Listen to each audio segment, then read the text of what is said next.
A passageira Mona Lisa reclama de uma parada de ônibus na Avenida Norte. Está ameaçando a vida dos passageiros. A parada está com a marquise de concreto, está danificada, está bamba. Olha aí, eu estava falando de terminal aqui, aí quando tem parada de ônibus mesmo, fica desse jeito, ó. Olha como é que tá, ó.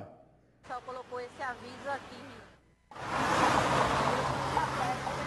Olha aí, gente. Esse ponto de ônibus fica aqui na Avenida Norte, em frente à Academia da Saúde, no bairro do Buriti, Macaxeira. Viu? Essa placa está solta, né? E o pessoal colocou esse aviso aqui. Olha, sobre essa situação, né, botaram aí, perigo, a placa está solta. Sim, então não é para ninguém ficar embaixo, né? E tem gente debaixo aí. O Grande Recife está informando que a placa vai ser substituída com prioridade e que o serviço ainda será realizado esta semana. Imagina um negócio desse cair na cabeça de alguém. Hã? Era para estar interditado, né? Não era para, a gente vai fazer, não. Era para estar interditado. E agora, quem é que botou essa placa aí? O pessoal de baixo aí. Meu Deus. Nós mostramos ontem a situação ali da marquise do Cinema São Luís e, ao mesmo tempo, nós comentamos aqui no programa, juntamente com a população, a situação de outras marquises na cidade em situação precária. O abandono das marquises já causou mortes, e não são poucas mortes. Esse descaso por parte do poder público não se justifica. Para você ter uma ideia, nós tivemos em março deste ano a morte de um homem de 69 anos. Ele foi atingido por uma marquise no bairro de São José, em pleno centro do Recife. Está perto, inclusive, de um clube carnavalesco. Neste acidente, 2 pessoas saíram feridas. Nós tivemos também outro caso de morte.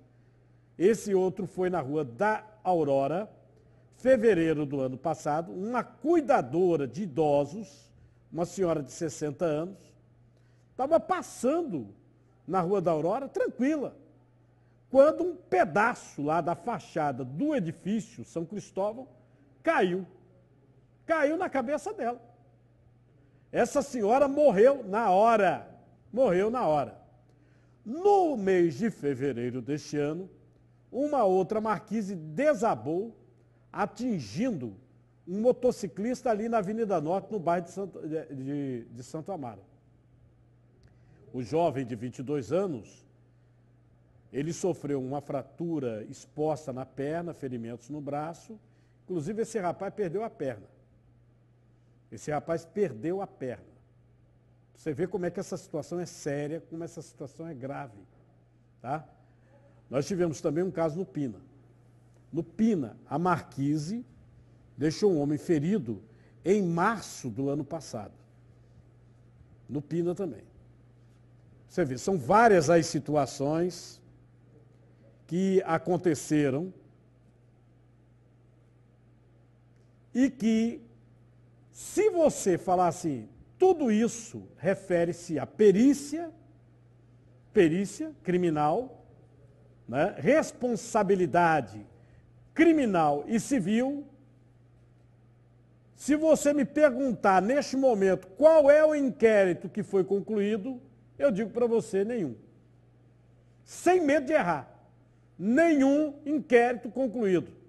Quando eu falei aqui dessa situação da marquise do Cine São Luís, é porque a população mandou para o WhatsApp aqui do programa uma informação que basta o proprietário, quem toma conta do cine, olhar para cima e ver. Né? Olha só a situação, são infiltrações, são rachaduras. A própria engenheira que esteve no local disse que este local deveria ser interditado.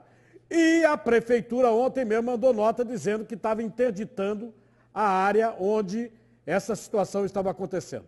Para falar sobre essas marquises, eu estou aqui com o gerente de integração e excelência do Conselho Regional de Engenharia e Agronomia de Pernambuco, Ivan Carlos Cunha.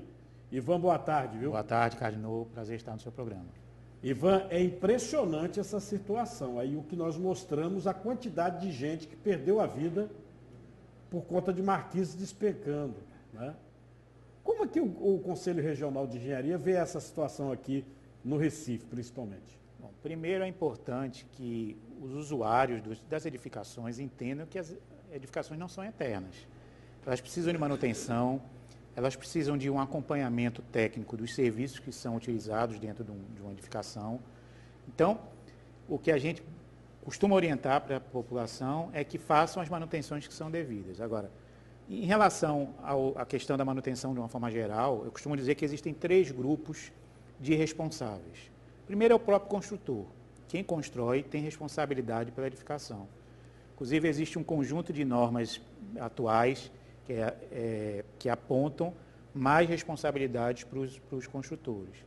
Só que essa responsabilidade também é dividida com os usuários da edificação. Então, não pode mudar o uso assim, sem um acompanhamento técnico, fazer manutenções sem profissionais habilitados para acompanhar aquele serviço e, principalmente, as manutenções.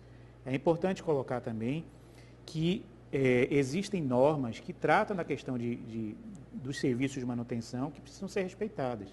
Agora, quem é que cobra? Aí entra... O senhor ontem, aqui, quando falou do Cine São Luís, ele disse assim, uma senhora estava com um problema na casa dela, interditaram a casa dela, ali no bairro de São José. Mas ninguém interdita o Cine São Luís, precisou a gente fazer a reportagem, a prefeitura disse que, pelo menos essa parte de trás aí da marquise teve que ser interditada, né? Mas se caísse na cabeça de alguém? Aí entra o terceiro grupo.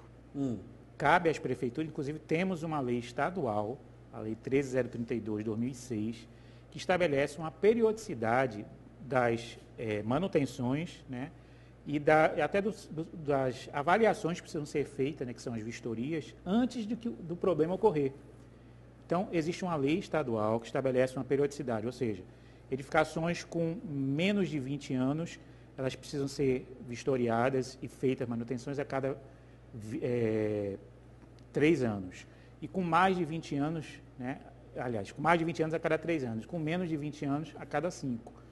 E cabe às prefeituras verificarem se os síndicos, se os responsáveis, se os proprietários estão realizando essas manutenções que são necessárias. Para resolver esse problema, o CREA, ele está entrando em contato com a prefeitura ou tem alguma solução, alguma providência que poderia ser tomada? Perfeito. Isso tem incomodado muito nós que fazemos o Conselho Regional de Engenharia, porque isso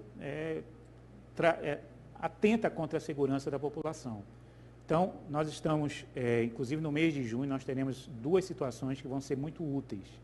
Primeiro é o manual do síndico, ou seja, são informações sobre que profissional precisa ser contratado para ser responsável pela execução dos serviços necessários num prédio. Então, numa edificação, quem é responsável pelo elevador, o engenheiro mecânico, o sistema de elétrico, o sistema de estrutural, então, inclusive definindo quem são os profissionais que podem responder por aqueles serviços. Além disso, diante de todos esses fatos que você aí colocou, e isso já tem ocorrido com uma certa frequência, infelizmente, o CREA vai desenvolver uma campanha voltada à questão da conscientização de toda a sociedade em relação à manutenção. E aí vamos trazer o poder público, a Assembleia Legislativa, câmaras, para discutir, inclusive, a aplicação dessa lei, que é muito pouco difundida aqui em Pernambuco, e também que medidas podem ser tomadas. Além disso, serão feitas ações específicas, vamos fazer ações em hospitais, e vamos ter já em junho um primeiro seminário relativo a manutenções prediais. O importante é deixar claro que nós tivemos pelo menos 3 pessoas que perderam a vida esse ano e uma que perdeu a perna.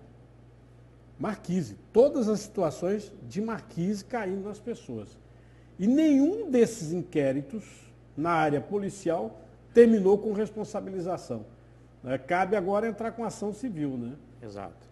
E você falou uma coisa importante agora. Síndicos são responsáveis pela manutenção da sua edificação. Se cair, é ele o responsável. É ele o responsável. Então, ele tem que procurar contratar profissionais que possam fazer Primeiro, o diagnóstico, né, através de vistorias, identificar a necessidade de manutenções, não só as corretivas, mas as preventivas, aquilo que vai evitar que ocorra o problema. E também, né, as prefeituras que têm que fiscalizar para que os síndicos cumpram essa obrigação que está definida em lei. Bom, eu queria agradecer a você, Ivan, e vamos ficar aí atentos, não é? Porque, infelizmente, pela reportagem que nós colocamos, outros fatos virão aí, viu? Sem dúvida. Se esses prédios não forem vistoriados e providências tomadas. Muito obrigado, viu? Obrigado também. Um grande abraço. Você vai ver já já a situação dos moradores do loteamento Nova Ponte e Pontos Cavados no Cabo. As ruas, as ruas, eu estou chamando de rua, né? O sacrifício das pessoas até para andar. Olha a situação dessa idosa. Olha só essa rua. Vê um trecho, vê lá. Tá vendo o quê? Aquela situação que os carros não descem, não sobem para fazer socorro e nem vai descer.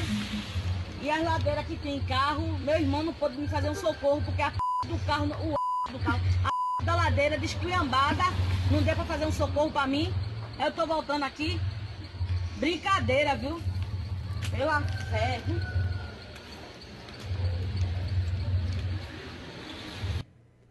Deixa eu tirar a dúvida aqui com o especialista, a Maria da Conceição do Curado. Ela perguntou sobre o plano de saúde, se o plano pode ser cancelado pela inadimplência, se você deixar de pagar. A advogada especialista em direito em saúde, Emília Florentino, respondeu. Veja comigo. O regulamento dos planos de saúde determina o seguinte: se o consumidor ele ficar em atraso, inadimplente, por mais de 60 dias, durante o lapso temporal de 12 meses, esse plano pode ser cancelado. E esse atraso de 60 dias, ele pode ser consecutivos ou não. Por exemplo, você atrasa 10 dias em um mês, 10 dias em outro, e completando esses 60 dias, o seu plano ele pode ser cancelado. No entanto, não basta que complete os 60 dias, não. A operadora do plano de saúde ela tem a obrigação de notificar o consumidor até o 50º dia de inadimplência. Ou seja, caso não tenha feito essa notificação até o 50º dia, ainda que o consumidor esteja em atraso, esse plano não pode ser cancelado. E essa prática, esse cancelamento, seria ilegal, uma prática abusiva. E caso isso aconteça com você, consumidor, você pode procurar a justiça para ter o seu plano reativado. Se você tiver alguma dúvida para tirar com a gente, 996980051, esse é o nosso WhatsApp. A Polícia Civil apresentou os detalhes de uma prisão em flagrante. Um homem de 54 anos, suspeito de estupro de vulnerável. De acordo com a polícia, ele trabalha com transporte de escola, transporte de criança. O Marvin Barbosa tem informações. Boa tarde, Marvin. Boa tarde, Cardinô. Boa tarde para todo mundo que está assistindo. Olha, Cardinô, de acordo com a polícia, ele estava utilizando justamente dessa profissão tão digna, né? Ele teria utilizado dessa profissão tão digna para praticar um estupro contra uma criança de 9 anos de idade em Barra de Jangada, em Jabotão de Guararapes. Quem está aqui ao meu lado e vai trazer mais detalhes a respeito desse assunto é a delegada Vilaneida Aguiar, que é a titular da 2ª Delegacia de Polícia de Crimes contra Criança e Adolescente. Delegada, como foi que a polícia conseguiu chegar até o suspeito? Boa tarde a todos. Logo nas primeiras horas da manhã, ao abrir a delegacia, os pais da criança compareceram e contaram o que houve. Né? Que a criança relatou já tarde da noite, chorando, em choque. Né? Ela demorou a noite para contar, somente teve coragem já quando estava desesperada, que contou a eles que o condutor do veículo que a transportava todo dia para a escola, para ir e voltar, teria ido para o banco de trás do veículo onde ela estava, colocou os fones de ouvido do celular nos ouvidos da criança e mostrou um vídeo pornográfico da internet. E, enquanto isso, abusou sexualmente dela. E voltou à direção e foi levar a criança em casa dizendo que ela não contasse a ninguém o que tinha acontecido. Mas aí ela contou para a mãe, e esse crime aconteceu no dia 11 deste mês. E aí o homem foi preso no dia 12. Exatamente. Ela já tarde da noite contou em estado de choque, a família ficou, né, consolando a criança, e na manhã compareceu à delegacia. Pelos relatos, né, nós solicitamos a comprovação do pagamento, para ver quem era esse indivíduo. Quando nós verificamos o recibo dos pagamentos, era um nome conhecido já da delegacia, porque já havia 2 casos de crime de abuso sexual de criança contra ele. Ou seja, depois que ele foi preso, começou a trabalhar como motorista de transporte escolar e praticou mais esse abuso. Doutora, a senhora ouviu mais algum outro caso? Outros pais procuraram também a polícia para denunciar?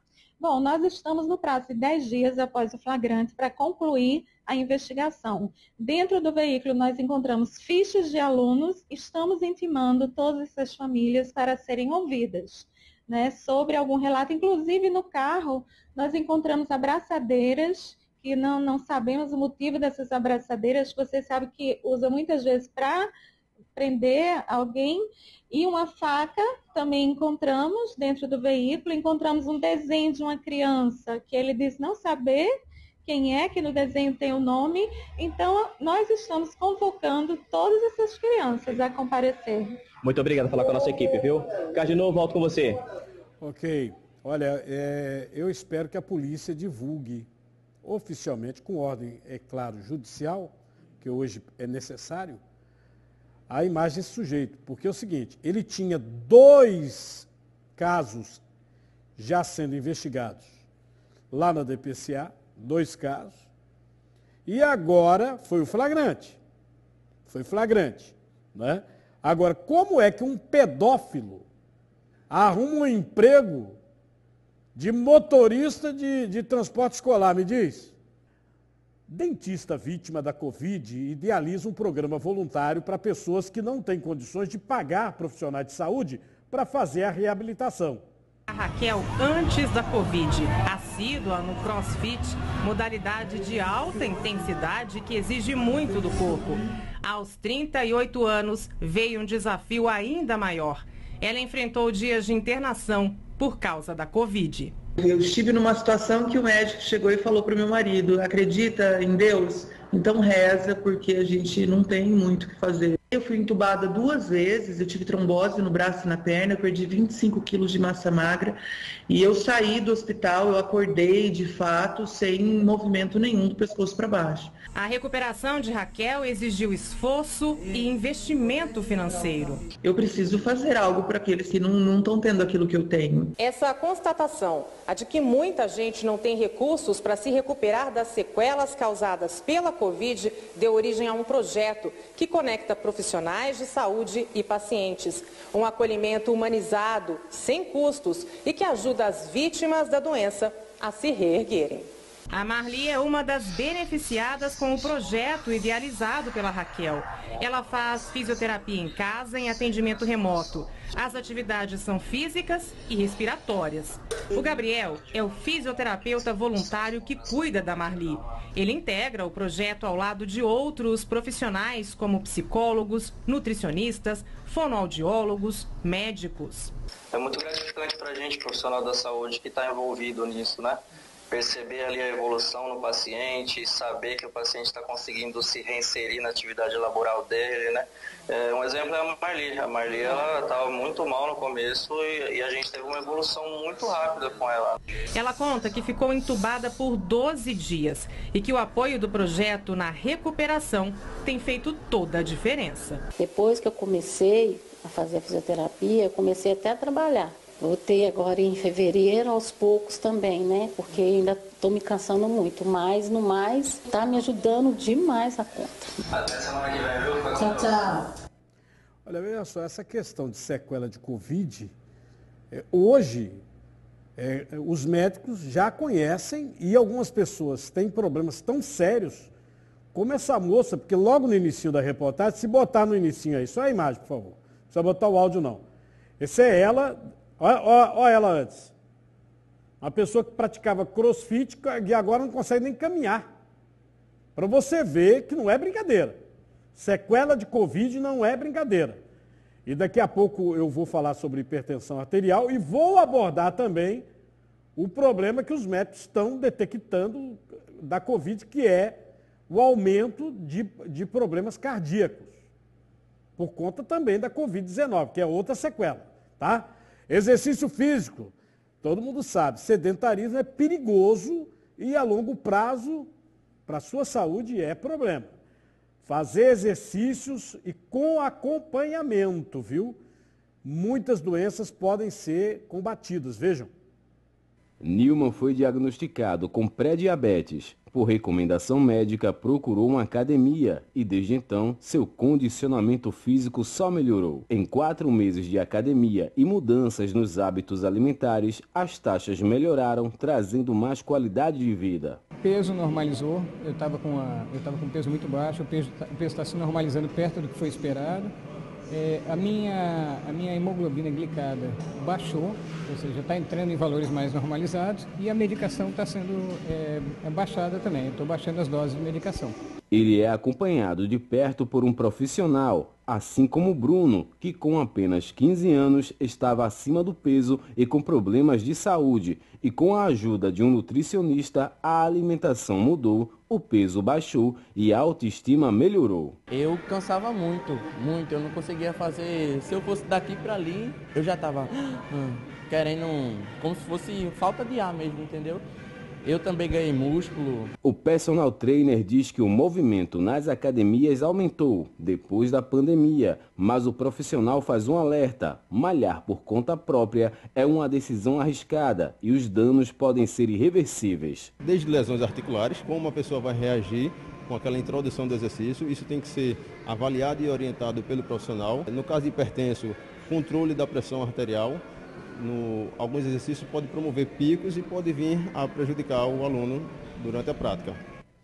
Hoje é o Dia Mundial de Conscientização da Hipertensão Arterial. Nós estamos com a doutora Catarina Magalhães Porto. Ela é cardiologista do Hospital das Clínicas da Universidade Federal de Pernambuco.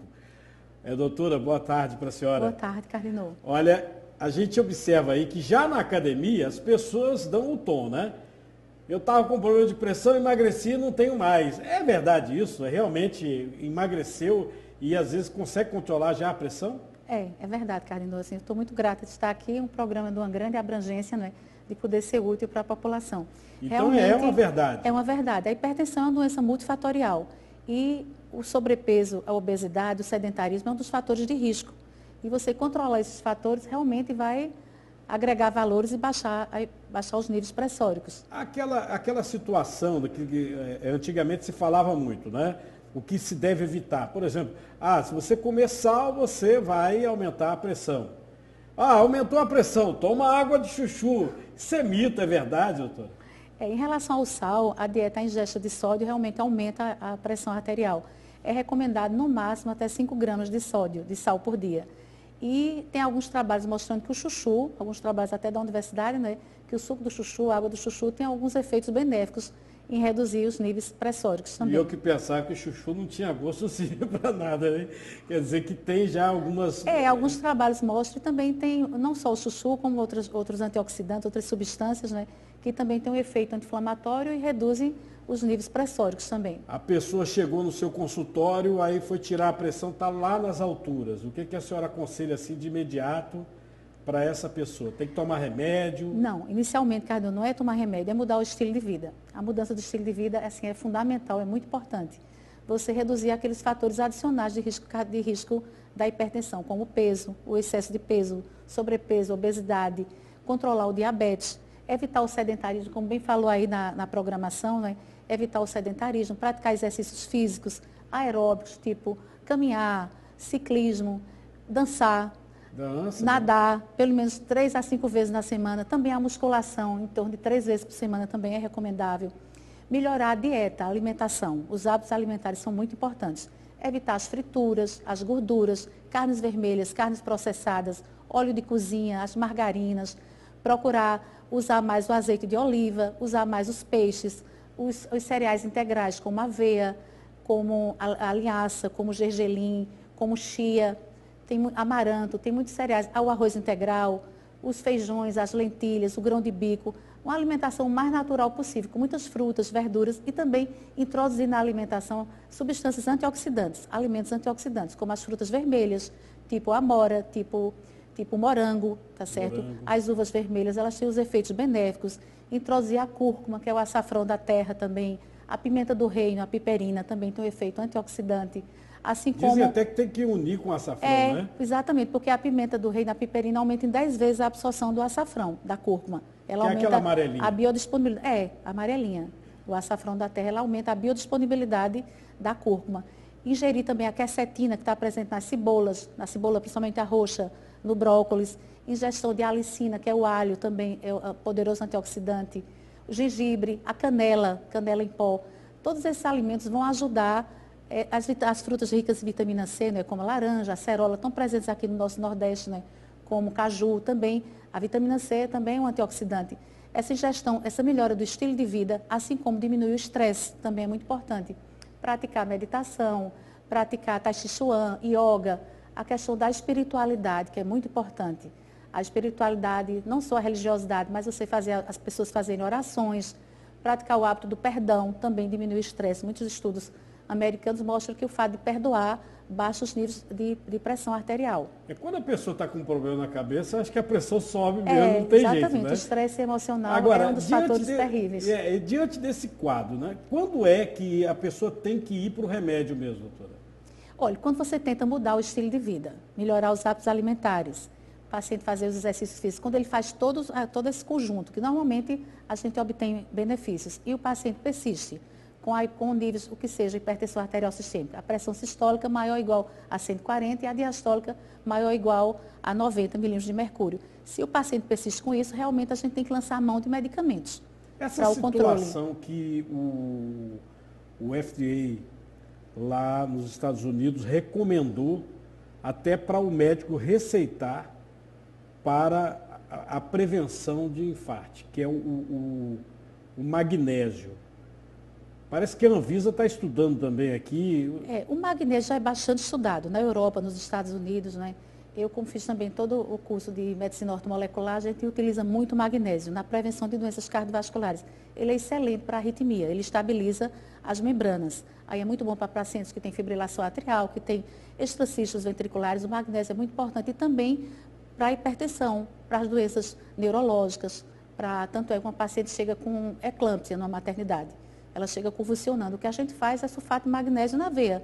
Aí a convulsão para imediatamente, a pressão controla e você salva a mãe e o bebê. Quer dizer, que já é recomendado há muito tempo. Agora, como o magnésio realmente é uma substância barata, simples de mandar, talvez assim não tenha... A indústria farmacêutica não tem tanto interesse assim em fazer tantos estudos e tantos trabalhos, mas realmente você lançar a mão do magnésio é uma importante ferramenta. Como eu falei sobre a questão da Covid, e a senhora é cardiologista, e eu vi que alguns jornais trouxeram reportagens com cardiologistas no Brasil todo, falando sobre os problemas cardiológicos que aumentaram com a Covid. É verdade. Né? Quais seriam esses problemas cardiológicos? Temos lido também a miopericardiite, a inflamação do miocárdio, que é o músculo cardíaco, o pericárdio, que é a membrana que envolve o coração, arritmias, a gente tem visto muito frequente, e alguns casos que realmente o paciente pode entrar até em insuficiência cardíaca, a musculatura fica tão enfraquecida que o paciente começa a ter falta de ar, pode ter sensação de palpitação, tudo isso pela Covid, porque é um vírus assim que ele produz uma tempestade de citocinas inflamatórias, muitas reações autoimunes, e isso tudo vai influenciar vários órgãos, inclusive o coração. Bom, doutora, eu queria agradecer a sua presença aqui e espero contar outras vezes, viu? Muito obrigado. Muito obrigada, Cardinô. Muito obrigada a todos que estão assistindo.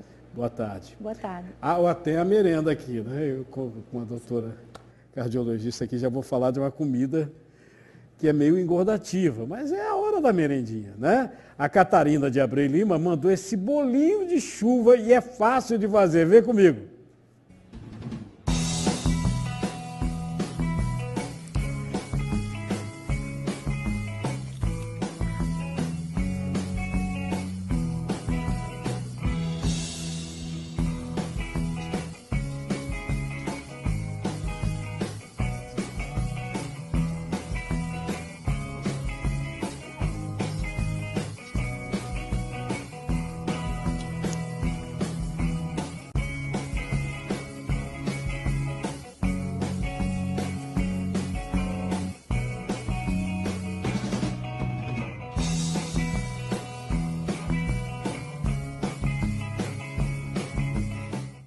Como é que está a sua situação? Tem guarda-chuva ou não?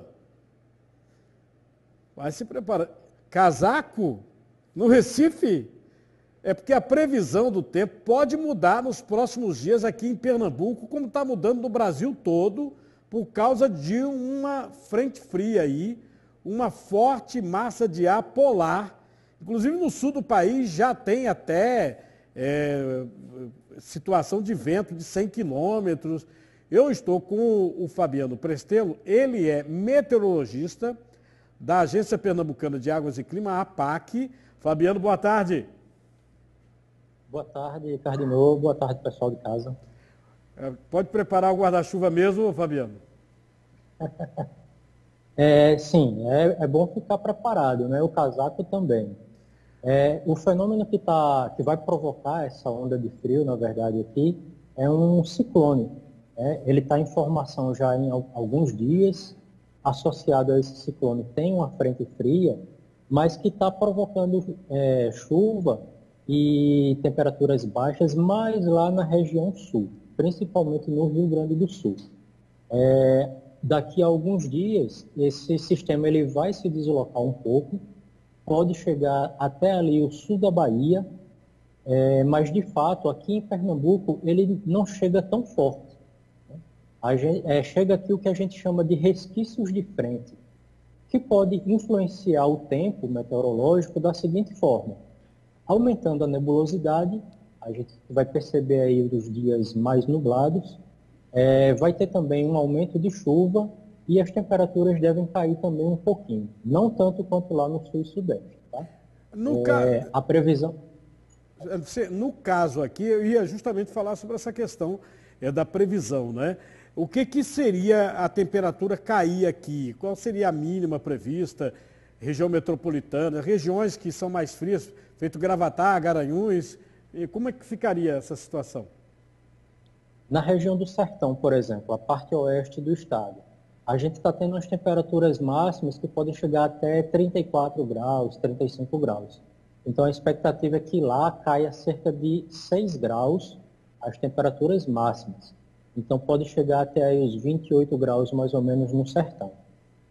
Lá no agreste também a gente tem as temperaturas máximas chegando a 34 graus, mas aí elas devem baixar um pouquinho menos, cerca de 3 graus, ficando a máxima aí em torno de 31 graus. Já aqui na região metropolitana e zona da mata, essa diminuição é ainda um pouco menor, cerca de 2 a 3 graus. A gente está tendo aí uma temperatura máxima média de 30 graus, então a gente pode chegar até essas máximas de 26 a 27 graus. É uma mudança sutil, não sei se vai ser necessário tirar o casaco do guarda-roupa, né? Mas vai ser perceptível, principalmente a partir dessa sexta-feira. Fabiano, olha, muito obrigado, viu? Grato por sua entrevista. A gente que agradece aqui, Carlinhos, estamos sempre à disposição. Tá aí, né? Então, a partir da sexta-feira você aguarda, né?